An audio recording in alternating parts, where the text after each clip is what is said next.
Fala, minha rapaziada! Tudo certo com vocês? Chegando aqui no canal pra gente voltar com o Café com Lucas. Quadro que era muito pedido pra gente voltar aqui no canal, quadro que eu não gravava desde o ano passado e eu já de antemão peço desculpas a todos vocês. Quadro que eu respondo a audiência, que eu respondo as perguntas de vocês lá na caixinha do Instagram, no underline o Lucas Dias, tá? E eu não gravei ano passado por tudo que estava acontecendo com o Inter.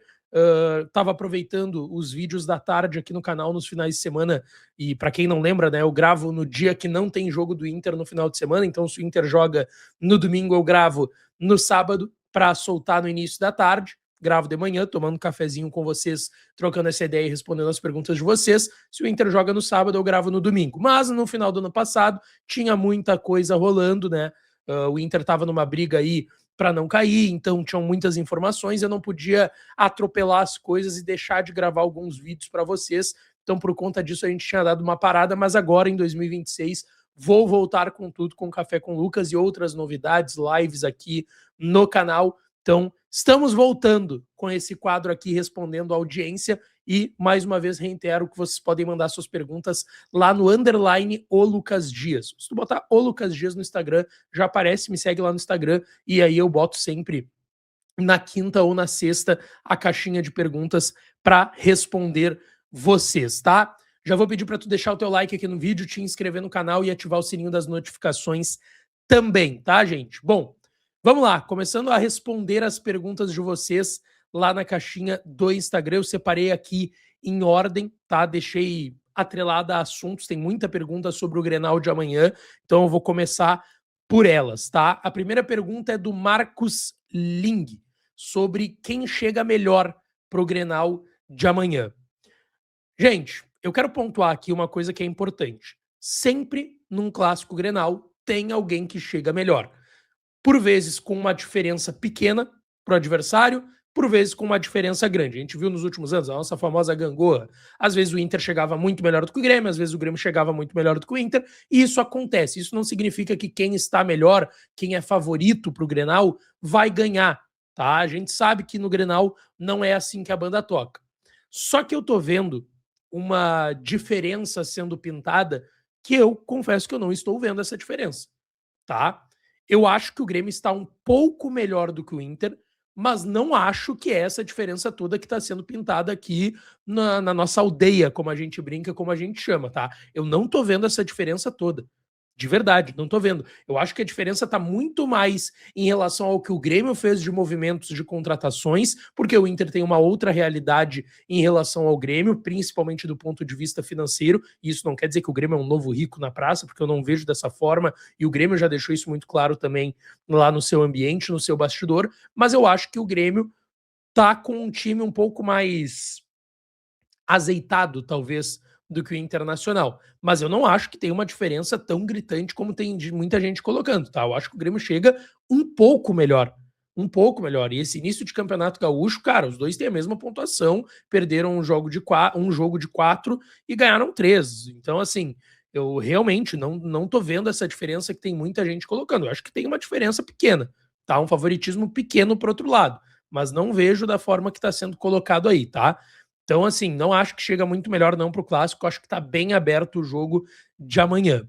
O Cardoso 5F mandou duas perguntas. Qual vai ser o time do Grenal e se tem alguma chance de novidade? Cara, até o momento, tá? Eu acho bem possível que a gente vai ter alguma novidade hoje, porque o Inter vai se concentrar hoje para o clássico Grenal. Mas em relação ao time do Inter, eu tô acreditando num time bem próximo do titular, bem próximo do que foi no jogo contra o Inter de Santa Maria e que vai ser o time da estreia no Campeonato Brasileiro. Paulo Pesolano não descartou a possibilidade de um ou outro nome ser preservado, ter alguma outra mudança. Eu acho que as mudanças vão acontecer principalmente de ordem tática e técnica. Por exemplo, uma entrada do Félix Torres na zaga ao lado do Gabriel Mercado e o Vitor Gabriel indo para o banco. Não descartaria a entrada de mais um volante, não descartaria, por exemplo, o Bruno Gomes entrar no meio e o Aguirre ir para a lateral direita, não acho uma loucura completa. Uma possibilidade de entrada de um terceiro volante, a saída de um ponta, por exemplo, jogar com Ronaldo, Paulinho e Bruno Gomes, vai entrar o lateral direito, o Aguirre, e vai sair o Vitinho ou vai sair o Carboneiro. Não descarto essa possibilidade, tá? Mas assim, tem poucas informações sobre o time do Inter. o Inter tá tentando não vazar nada, tá? De forma tão fácil assim. Então, acho que a gente vai ter alguma novidade pro vídeo de hoje à noite aqui no canal, tá? O que tu tá achando do trabalho do Pesolano até aqui? Gente, é um início de trabalho, né? Tem muito pouco, para ser bem sincero, para a gente avaliar até aqui do trabalho do Pesolano. Ele comandou o Inter em 2 dos 4 jogos, o outro foi o Pablo Fernandes no primeiro, na vitória de virada contra o Novo Hamburgo, teve o Esteban Conde na derrota contra o Ipiranga. O que deu para ver é que já tem uma ideia clara de sistema, tá? Claro, pode mudar o sistema de um jogo para o outro, evidentemente. O Pesolano não deve ter só uma ideia para jogar, mas deu para ver algumas ideias interessantes do Pesolano, de um time mais intenso, de que jogadores não guardam tanta posição, eles vão trocando muito de posição, principalmente na forma ofensiva do Inter jogar, muita movimentação, saída de 3, o terceiro ali vai ser, pelo menos foi nos 2 jogos ali, o Bruno Gomes, quando o Inter estava mais próximo do titular, contra o Monson e agora contra o Inter de Santa Maria, uma saída de 3 com o Bruno Gomes pelo lado direito dessa saída. Assim, a gente conseguiu ver algumas ideias do Pesolano. Dos relatos que eu tenho de dia a dia, é destacado principalmente a intensidade dos trabalhos, tá? Que é um cara que cobra muito essa velocidade, essa troca de posição a todo momento, essa intensidade. São relatos positivos, evidentemente vão ser positivos esses relatos vindo lá do CT Parque Gigante, mas eu acho que a gente ainda tem muito pouco para avaliar o trabalho do Pesolano. Para avaliar mesmo é muito pouco, 4 jogos somente, e agora temos que esperar o início do Campeonato Brasileiro para isso, tá? O Molina. Villagra pode começar o Grenal? O Benja tem chances? Cara, o Benjamin tá fora do Grenal, tá? Muito pouco, assim, olha, teria que ser uma grande surpresa o Benjamin jogar o Grenal. Foi uma lesão que o Inter não divulgou o grau, né, posterior da coxa, e eu tava defendendo, né, nas últimas semanas, eu queria muito o Benjamin nesse Grenal, não só porque ele foi, para mim, a grata surpresa e talvez o melhor jogador desses primeiros 4 jogos do Campeonato Gaúcho, mas ele merecia, né? Justamente por isso merecia jogar esse Grenal. Uma pena que ele acabou lesionando lá em Erechim contra o Ipiranga. Mas assim, o Benjamin tá fora do Grenal, tá, gente? Sobre o Villagra, gente, o Pesolano até falou que ele deve ganhar alguns minutos no Grenal. Eu não acredito que seja como titular, tá? Eu acho que ele vai manter o Ronaldo. E até tem que ser justo aqui. O Ronaldo, tem muita gente que pega no meu pé dizendo que eu defendo o Ronaldo, que eu acho que o Ronaldo tem que ficar no Inter. Não. Acho que o Inter tem que negociar o Ronaldo, tem que tentar usar. Acho pouco provável usar como uma moeda de troca, mas tentar se desfazer desse jogador. Não é um grande jogador para a camisa do Inter. Eu sempre defendo aqui, é muito difícil o jogador ruim, de fato, chegar numa Série A de Campeonato Brasileiro, tá, gente? Pra gente entender. Pô, lá desde trás, de base, peneira de base, contratações para profissional, é muito difícil em tudo que movimenta o futebol, de fato, um jogador ser ruim. Claro que tem jogador ruim que chega e tal, mas eu acho que é principalmente jogador que não é para aquele clube. O Ronaldo, numa Série B de Campeonato Brasileiro, eu acho que é um jogador que pode encaixar muito bem num time, ou num time menor que chegou numa Série A, pode encaixar num time. Eu acho que é muito de contexto, tá? Mas o meu ponto sobre o Ronaldo é que ele foi bem nesses primeiros jogos do Inter no ano. Ele foi bem, eu tenho que ser justo aqui. E quando eu defendo o Ronaldo, eu não tô defendendo o Ronaldo para ficar no Inter e ser titular do Inter ao longo do ano e que ele é um jogador perfeito. Não, não é nada disso. Eu só tô sendo justo com o que eu tô vendo em campo. E em campo eu não tô vendo esse Ronaldo tenebroso que muita gente pinta, como ano passado ele foi em alguns jogos, tá? E não tô dizendo que ele tem que ficar, mas o meu ponto é esse sobre o Ronaldo, e aí tudo isso para falar sobre o Villagra, que eu não acredito no Villagra começando o Grenal, tá? Ele até saiu no bid, o Pesolano, repito, falou de dar minutos para ele, mas acho que ele vai começar no banco, vai talvez entrar no segundo tempo, e aí, para a estreia no Campeonato Brasileiro, o Villagra tem que ser titular contra o Atlético Paranaense, porque o Inter fez esse movimento de contratação, porque precisava de um 5 titular. Então eu tô acreditando muito que o Villagra sim vai conseguir, tem que ser o titular do Inter ao longo da temporada. O Molina ainda perguntou se vai lotar o Beira-Rio. Cara, até o momento o Inter divulgou que já tem 25 mil ingressos, né, entre vendas e check-ins de sócios. Então, a perspectiva é essa, né? A questão é quanto. A gente viu os últimos Grenais no Beira-Rio e na Arena, por conta da situação que estavam as duas equipes. Os últimos 2 Grenais, pega o do Brasileirão, primeiro turno na Arena, não tinha 35 mil torcedores do Grêmio, e pega o do Beira-Rio, não tinha 40 mil no Beira-Rio. Muito pelo momento que as duas equipes viviam, né? naquelas situações na temporada. Foi o último jogo do Roger, já estava ali uma perspectiva de demissão do Roger, o do Grêmio lá da Arena do primeiro turno, que foi 1-1, o Quinteiros tinha sido demitido, né? Foi o James Freitas que comandou o Grêmio naquele jogo, e também tem o horário dos jogos, né? O jogo da Arena tinha sido 9 da noite, se eu não me engano, num sábado do primeiro turno. O jogo de amanhã é 8 horas da noite, que é terrível, dentro de uma mudança que para mim foi terrível e sem muita justificativa por parte da Federação Gaúcha de Futebol, mas acho que vai dar os 40, cara. Se já tem 25 mil confirmados, isso foi agora de manhã no sábado, a gente tá falando de ter mais 15 mil entre a manhã deste sábado e a noite de amanhã, de domingo. Então acho que tem tudo para bater 40 mil pelo menos, tá? Nesse Grenal. O Carlos... esse sobrenome aqui me matou, amigo. Schweinster. Alguma coisa assim. Perdão, Carlos. Qual o teu palpite pro Grenal? Eu bati muito dessa tecla no debate da 7 essa semana e no AM Colorado lá com o Tiger, com o Colar e com o Demoliner, que se vocês forem parar para pensar, os últimos Grenais que a gente teve, sempre quando se botou muita expectativa no Grenal, os dois estão chegando bem, ou um tá muito bem e o outro tá muito mal, será que agora vai ter uma goleada de novo no Grenal? A gente quebrou a cara e tivemos Grenais chatos. Eu tô acreditando muito nisso, tá? Eu acho que esse Grenal vai ser 1-1. É um palpite, assim, eu tô mais pelo empate nesse Grenal, porque eu acho que vai entrar os dois mais com medo de perder o primeiro Grenal do ano do que, de fato, o ímpeto de uma vitória. Eu tô acreditando no 1-1, e assim... Já vem até a próxima pergunta, que é do Leandro, aqui me dando. Ele não nem perguntou, ele só me xingou e eu usei essa porque eu acho que é um bom pretexto pra gente falar desse assunto.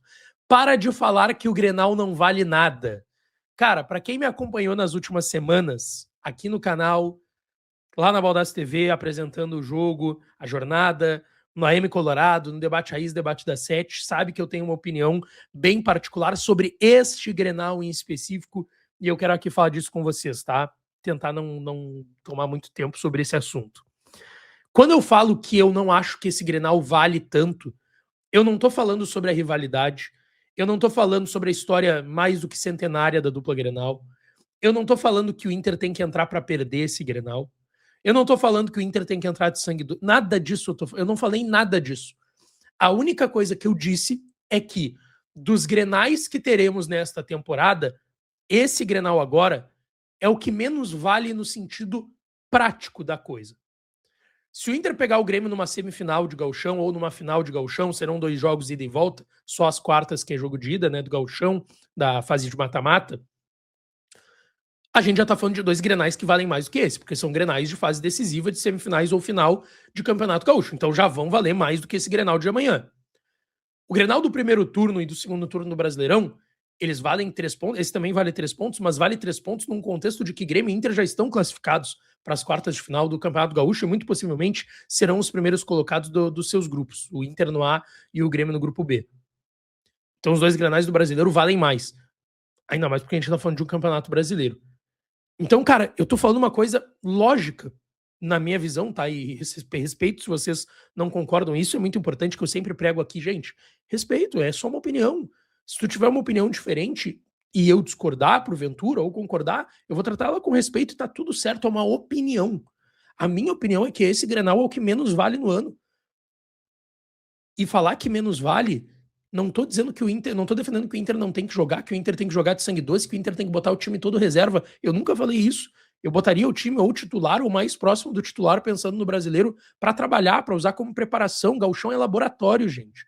Gauchão tem que ser tratado assim cada vez mais. Não é que não tem que ganhar o Gauchão, que não tem que querer ganhar, mas tu tem que usar ele principalmente como laboratório, para ver o que serve e o que não te serve. E o que te serve, olhar com ressalvas, porque é um campeonato gaúcho que a exigência é muito menor do que tu vai disputar durante a temporada. O Gauchão, para mim, ele serve muito mais para tu ver o que não te serve do que o que te serve. Mas é para tu trabalhar coisas que podem te servir ao longo do ano. Gauchão é laboratório, gente. Tem que ser laboratório para a dupla Grenal. E nesse caso a gente tá falando aqui do Inter, tem que ser laboratório pro Inter, tá? É só isso. Por exemplo, nada vai me convencer de que o Grenal de amanhã vale mais do que a primeira rodada do Brasileirão pro Inter. Porque todo mundo viu que o Inter passou no Brasileirão passado e sabe que cada pontinho vai ser importante pro Inter não voltar para essa briga de rebaixamento e a gente ter que bater nessa tecla esse ano de novo. Então a rodada de quarta-feira é muito importante, gente. Me convencer de que o Grenal de amanhã, que é de uma fase de classificação de gauchão, que os dois estão classificados, que tem grenais mais importantes ao longo do ano, é mais importante do que a primeira rodada de um Brasileirão, que vamos lembrar que a rodada contra o Atlético Paranaense, a primeira rodada no Beira-Rio, quarta-feira, é o jogo mais acessível que o Inter tem nesse início de ano, nesse início de brasileiro, perdão, porque o Inter depois tem Flamengo fora, Palmeiras, mesmo que seja em casa, é o Palmeiras, depois tem Remo, numa viagem que vai ser a mais longa do Inter no ano, tem o Atlético Mineiro fora, tem o Bahia. Então, assim, é a rodada mais acessível. O Inter precisa vencer quarta-feira, é o jogo mais importante até agora do primeiro semestre do Inter. Eu repito, eu respeito, eu não estou desvalorizando o Grenal, só estou dizendo que quarta-feira é um jogo mais importante do que esse Grenal de uma fase de classificação do Gauchão que o Inter já está classificado. É só isso, tá? Mas eu respeito quem pense diferente. Tá tudo certo. Tá tudo certo, tá, gente? Bom, avançando aqui. A Duda. Tô gostando muito do trabalho do Fabinho Soldado. O que tu tá achando? Cara, o Fabinho é outro estilo, né? Eu bati muito nessa tecla. E é um fato. O Fabinho Soldado, no último ano da gestão Barcelos, o presidente trouxe o melhor executivo da sua gestão. Uma gestão que já teve o Paulo Brax, que segue aí enganando outros clubes, enganando no sentido de que é um profissional muito fraco. William Thomas, André Mazuco. O melhor executivo que a gestão trouxe foi no último ano dela. Agora com o Fabinho Soldado. Vai dar tempo em um ano dele fazer alguma coisa muito importante, dele conseguir mexer em muita coisa importante para o Inter? Não sei. Ele até falou que um ano é muito pouco, que ele gostaria até de já deixou claro que vai querer ficar, dependendo, mas a gente sabe, tem eleição no final do ano.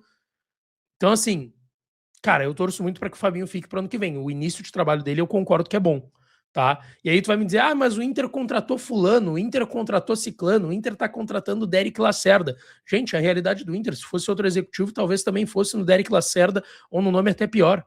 Porque essa é a realidade do Inter, infelizmente, financeira, gente. É muito difícil, sério mesmo, e isso não é passar pano, tá? É muito difícil tu trabalhar nas condições hoje que o Inter tem no cenário nacional e internacional, principalmente financeira. É difícil, não tem. Só que eu confio no Fabinho, que é um cara extremamente profissional com conhecimento de mercado, já foi até scout lá, chefe de scout no Flamengo, que ele vai conseguir ser criativo e fazer mais com menos, que é o que o Inter tem que fazer e não tem conseguido nos últimos anos. Mas o trabalho dele, pelos relatos que a gente tem, é bom nesse início. Até citei o Derek Lacerda, a pergunta que vem depois é do Derek Lacerda. Cara, não tá fechado, mas sim o Inter avançou para a contratação do Derek Lacerda, tá? Atacante, lembrando, ele também pode jogar de ponta, né? Um centroavante agora das últimas 2 temporadas no Cuiabá e no Sport, mas também pode jogar como ponta. Mas sim, o Derek Lacerda está avançado com o Inter. Quais outros reforços o Inter pode anunciar? O Inter quer um zagueiro, mais um. Eu acho que deveria tentar trazer 2. Libera o Juninho e também traz um zagueiro para o lado esquerdo. Mas o Inter está procurando agora um zagueiro para brigar com o Félix Torres, um zagueiro de lado direito. Tá? O mercado também pode jogar por ali, pode jogar pela esquerda, mas joga preferencialmente pelo lado esquerdo da zaga. Cara, eu falei, eu queria trazer um zagueiro pelo lado esquerdo titular. Traz um cara para ser reposição ao Félix Torres e traz um zagueiro titular para o lado esquerdo. Eu acho que o mercado ele tem que ser o reserva de luxo do Inter, tá? Reserva de luxo do Inter, na minha visão, com 38, 39 anos, provavelmente agora renovou esse ano, né? Provavelmente seja o último ano dele no Inter e possivelmente o último ano de carreira do mercado. Eu acho que o Inter tinha que trazer um reserva, tinha que usar o mercado como um reserva de luxo e traz um zagueiro titular que vai aguentar o tranco da temporada toda. Como está a situação de renúncia do Barcelos? Cara, não vai acontecer, gente. Se já era difícil em caso de queda do Inter e tinham conselheiros de oposição articulando, agora que o Inter permaneceu e tal, tá no último ano de gestão, não vai acontecer. Não criem expectativas com isso, tá? É muito difícil que aconteça.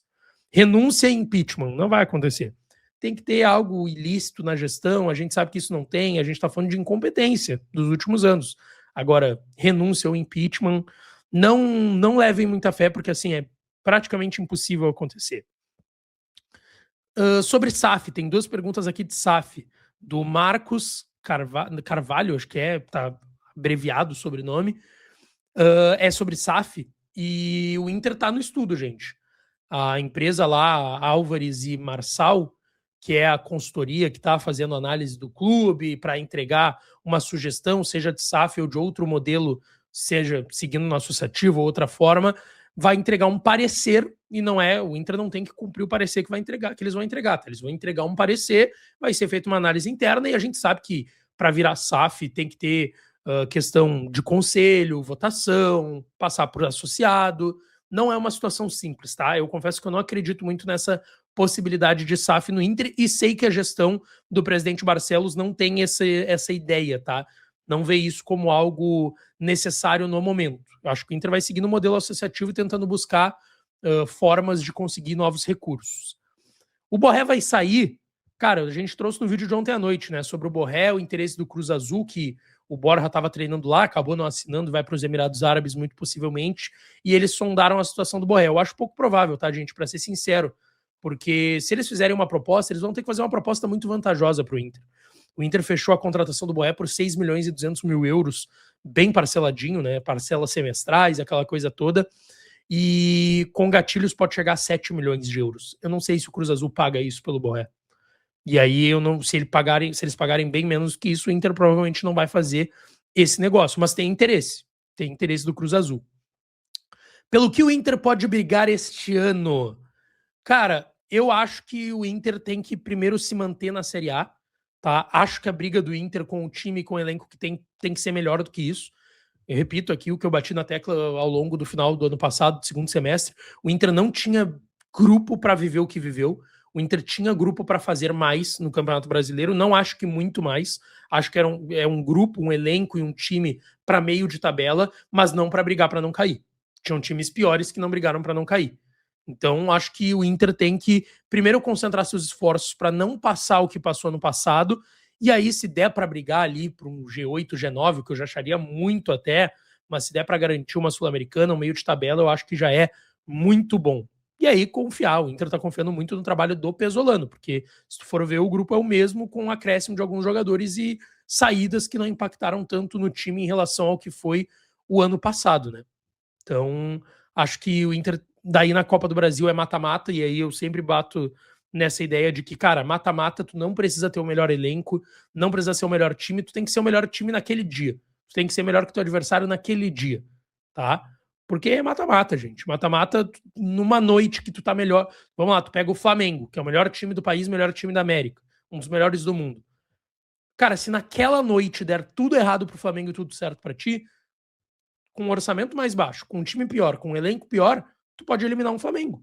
Mata-mata te proporciona isso. Te proporciona isso. Então, na Copa do Brasil, acho que dá para, quem sabe, o Inter surpreender, mas vai ter que melhorar muito para surpreender.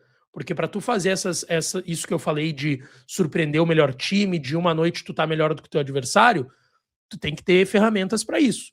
Mas eu não descartaria essa possibilidade, de verdade. Bom, gente, tem mais perguntas, mas não dá para ler tudo, senão a gente vai ficar aqui 1 hora. Mas estamos de volta com Café com Lucas todo final de semana. Caixinha de perguntas aberta durante a semana lá no _ o Lucas Dias no Instagram. Tu pode mandar lá a tua pergunta para a semana que vem, tá? Um grande beijo para todo mundo. Volto à noite com aí nosso vídeo costumeiro de informações, esquentando tudo do Clássico Grenal, tá certo? Grande beijo, um abraço e até daqui a pouco.